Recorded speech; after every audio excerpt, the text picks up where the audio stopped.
Tyrion Lannister shish kebabs his father Tywin on the toilet, thus ending the reigns of one of the most psychotic tyrants that Westeros has ever seen, and yet he is reviled for it. He is denounced for it. He is hated for it. Why? And no, it's not just because everyone in Westeros is a Tywin stan. It's because Tyrion has now committed the most unforgivable act that you can commit, and that is kinslaying. Not to be confused with kinslaying, that's his brother Jaime, but kinslaying is the act of taking the life of a member of your own family. And it's fascinating to be rereading the books right now as I am, and to keep seeing this popping up over and over again. We hammer home the fact, or rather George does, that kinslaying is an unforgivable act, but it's kind of more than that. It's an unnatural act. It's a truly evil, vile, despicable act that will curse you forevermore for having committed it.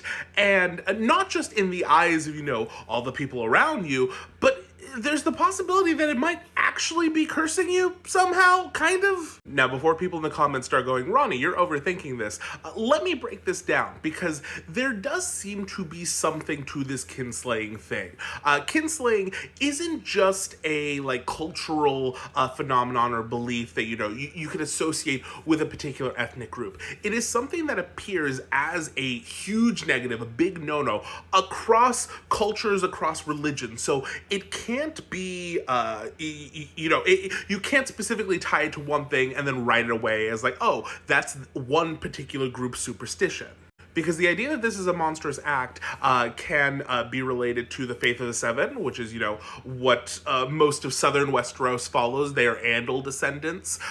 They strongly believe that kinslaying is a monstrous thing, but so do the Northerners, the descendants of the First Men, those who worship the old gods. They also recognize this as a crazy bad thing to do. And even beyond that, there are ancient legends from Essos that also have kinslaying as a central whoopsie-doo right in the middle of their interpretation of the Long Night. But I will get to that in a moment. And so the universality of the, wrongness of kinslaying, combined with the multiple examples that we get in the series of people, committing the act and then seemingly being punished for it, I do think that there might be a supernatural element to it. Throughout the series, we watch characters who commit this act have their lives fall apart in the aftermath of doing so. I started with Tyrion.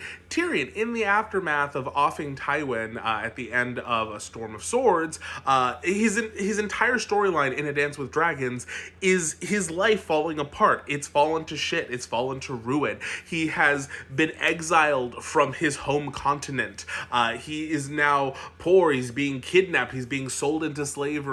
He's having to scrape and figure shit out to survive. His life has really never been worse than it has been right now. And that's not even delving at all into his mental state, which it's not great. You have Stannis, who takes out Renly using, shadow magic, but it's shadow magic that he is wielding. Because remember, the shadow that takes out Renly is a shadow of Stannis Baratheon, and he's having these nightmares that he is the one doing it, and it's eating at him. He can't sleep. He's not doing well, and because of that, he starts suffering, loss after loss. Stannis is fully believed to be about to take King's Landing, to win everything, and then he loses the whole thing. The battle goes to ruin, it goes to shit. And I think that points to some karmic doings, undoing the victories that he gained by doing the kinslaying.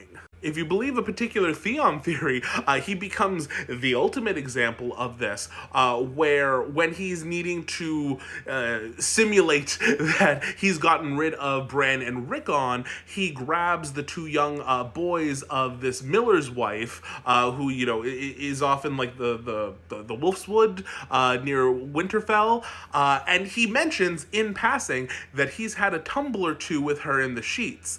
And so a lot of people have put two and two together and be like, wait, are those actually possibly his children? We're not too sure about the timeline. Like, maybe one of them might be. Again, he's 20, and Rickon at this point is like 3. So, like, there's a possibility that at least one of them could be his. But we watch the aftermath of him, possibly burning his own children alive. And then we know what happens to Theon after that. If we go into the historical record, we have Targaryens. And, every time a Targaryen engages in some kinslaying, boy, does it not go well. Maegor the Cruel famously usurps the throne and then offs his nephew, who had been the heir apparent, with his dragon Balerion, and afterwards, Maegor's reign isn't the most smooth. He starts having to take wife after wife until he has a total of 6, in the hopes of trying to conceive a living child, which he fails to do with any of them.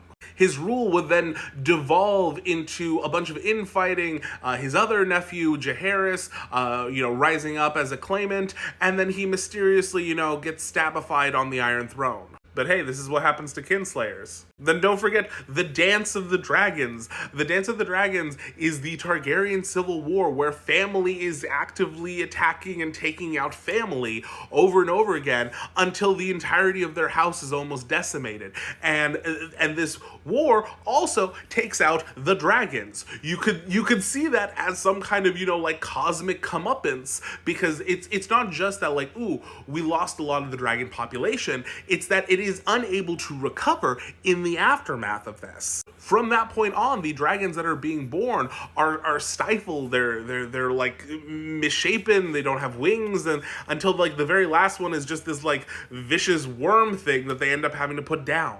And hell, we can go even older. There's the legend of Bael the Bard, which we hear from the free folk, the wildlings, about a king beyond the wall who came down and took a Stark daughter, carried her off, except didn't. They hid in a basement, down in the crypts. How romantic! For a year, and then he sends her back upstairs when she now has a child, and then he skedaddles back across the wall. Crazy. That's not the kinslaying, though, because then that child becomes the Lord of Winterfell because old Lord Stark had only had the daughter.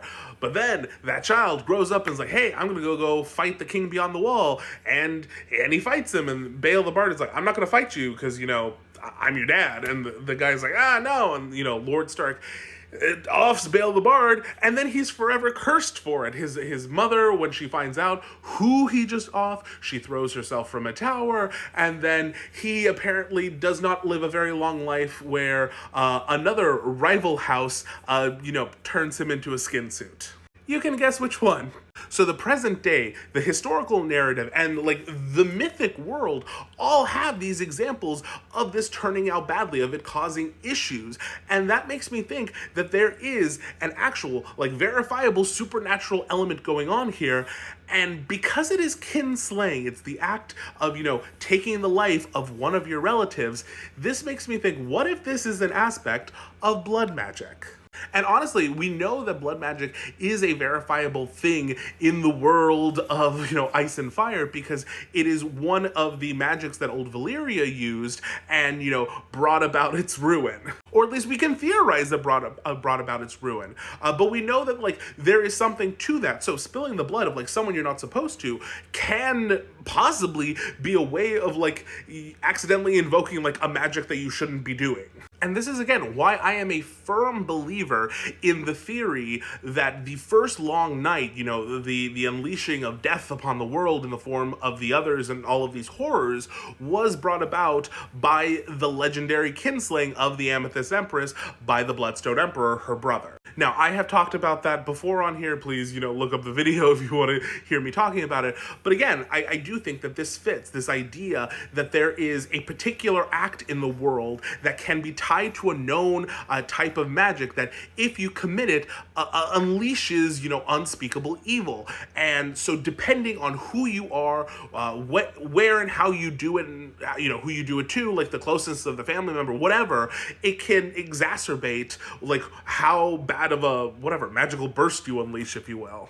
In the case of these two, we have a throne being usurped by a family member taking out another family member, and that being the proposed reason that the first long night is ushered in. And then the second time that this scenario happens, but with Targaryens, we see a similar result. We see the dying off of the dragons. You know, a very potent magical being is suddenly, you know, cut out of existence because of their, you know, bad doings. The Targaryens, I mean. Anyway, kinslaying bad. Have a good night, y'all. Bye.